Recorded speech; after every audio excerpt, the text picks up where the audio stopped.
Bismillahirrahmanirrahim. Elhamdülillah. Vessalatu vesselamu ala Resulillah. Kadına selam verilir mi? Elbette verilir. Biz selam ümmetiyiz. Biz selamı, yani karşılıklı iletişimi Allah'ın isimlerinden olan bir kelimeden almış ümmetiz biz. Kadına da selam verilir, erkeğe de selam verilir, çocuğa da selam verilir, yaşlıya da selam verilir. Bizde selamsız başlamak yok zaten.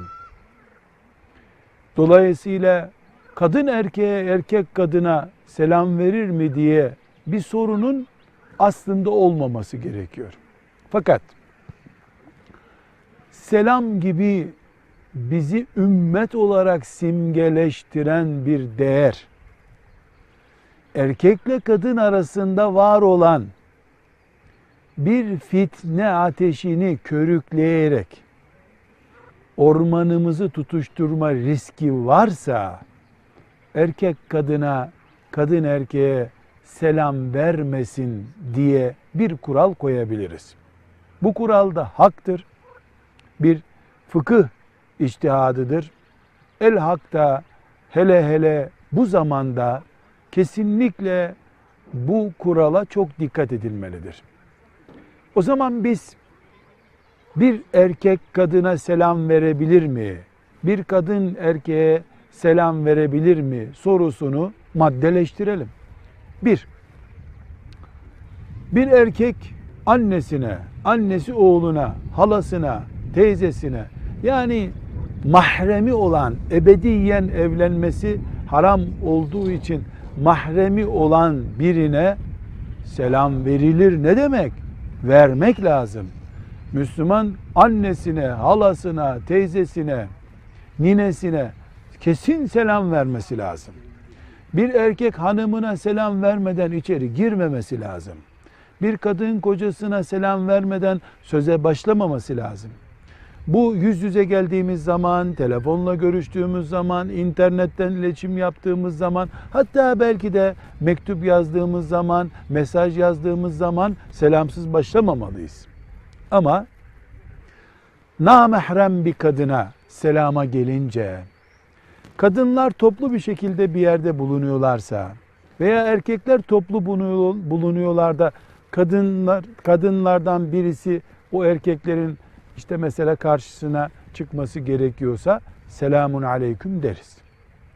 Ama genç bir kadına, genç bir erkeğin selamına gelince, mahremseler, yani kız kardeşine selam verir mi bir erkek sormayız bile.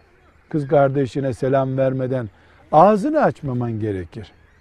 Ama yabancı bir kadına, yani evlenmek, bekar olsaydı evlenmek caiz olacaktı. O şekildeki namahrem dediğimiz yabancı bir kadına selam aslında verilir. Vermek de gerekir.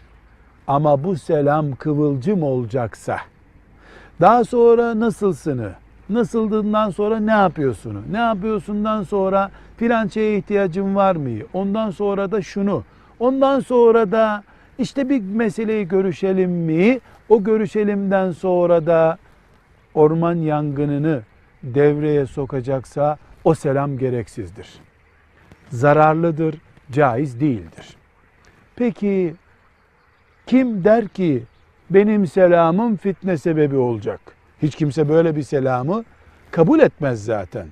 Ne kadın ne erkek bu selam fitne selamıdır ama olsun biz bunu verelim demezler herhalde.